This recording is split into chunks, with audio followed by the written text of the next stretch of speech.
Hey, so this is a quick guide to how dual wielding works and how two particular item stats, that is, weapon damage and extra attacks per second work. These are two of the best stats you can find in the game, and what we're going to do is a quick video of how these break down. So when you equip an item in the dual wield slot, each item is going to maintain its own individual attack speed, but you get a 15% bonus for equipping the second item. So you can see each item, if you attack, now that's the offhand attack next, and maintenance. So these stay independently.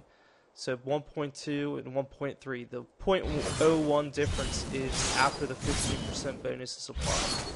And as you can see, if you equip a sword in the offhand, it stays 1.3, even though the sword has a faster attack speed.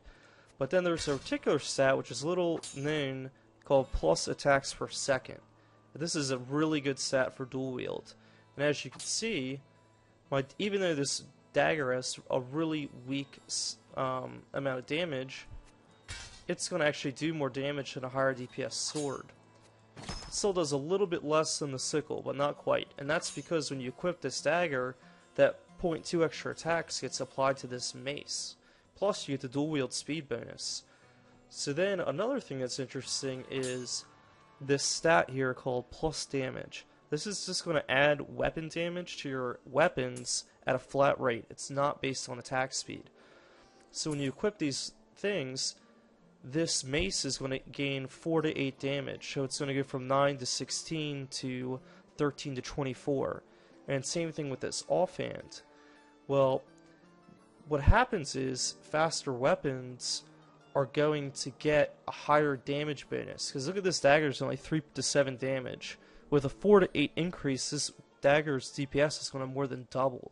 And then when you consider the extra attacks per second it applies to the main hand, it's actually going to increase your DPS a little bit more than a much higher DPS weapon. And if you compare it to like this sword, it's no contest. It's just a much better weapon to use in the offhand. And that's only because of this plus damage stat. I mean, the plus 2 attacks per second help too. So what you want to be considering is, especially with the Barbarian, which doesn't really have many deal damage over time effects, or dots, you'll want to try to find fast weapons like this and compare your DPS. Because you can't just look at 8.5 and automatically jump to the conclusion that it's going to be weaker. And, you know, it's actually more powerful than this pretty good offhand, which is pretty surprising, I think, if you aren't familiar with the mechanics. So that's just all I wanted to show you in this video, and always be sure to test your weapons to see what the damage is actually going to be like, and always look for plus attacks per second on your stats, particularly if you have this plus damage stat from your rings, and also it comes in the amulet slot. And strength gear, just since it just enhances your damage, it's just going to make this difference even bigger. So now it's almost a full DPS once you've added some strength. So the better your stats get, the better this weapon combination is going to be. So, hope you enjoyed this video, and I'll see you in the next one.